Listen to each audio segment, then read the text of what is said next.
Hey guys, it's Rahul here from TechReviewPro and welcome back to another quick video tutorial in which you will learn how to set Apple Watch timing a few minutes ahead. So without any further delay, let's get started and learn how to set Apple Watch timing a few minutes ahead. In order to set your Apple Watch timing a few minutes ahead, you simply need to go to settings. For that, simply press the crown button like this and then choose to go to settings. Here you just need to scroll down until you see clock, and when you see clock, simply tap on that to head into clock settings. Here you get the option to set your Apple Watch timing a few minutes ahead. Simply tap on this and then you need to move the crown like this. As you can see, as I am moving the crown upwards, it is increasing the timing by 1 minute, then 2 minutes, 3 minutes, 4 minutes, like that.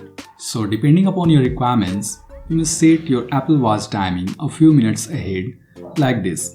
Say I want to set my Apple Watch timing 5 minutes ahead, then I'll simply keep this 5 minutes, that is plus 5 minutes, and then tap done. And as you can see, now the timing is set to be 5 minutes ahead. And further, you need to know that if you set your Apple Watch timing a few minutes ahead, this will not impact your notification and alerts timing. As you can see, it is clearly written here, all alerts and notifications will still come in at the correct time. The only time affected by this is what is shown on your watch faces. So as you can see, this will not affect your alerts and notification timing. If I press this crown button, you can see the timing is set to be ahead on this watch face. So that is how you can set your Apple Watch timing a few minutes ahead.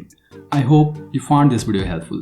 If yes, please hit the like button to let me know. And if you have got any questions, please feel free to ask in the comments below. I'll try my best to help. Thanks for watching. I'm Rahul signing off and I'll see you in the next video.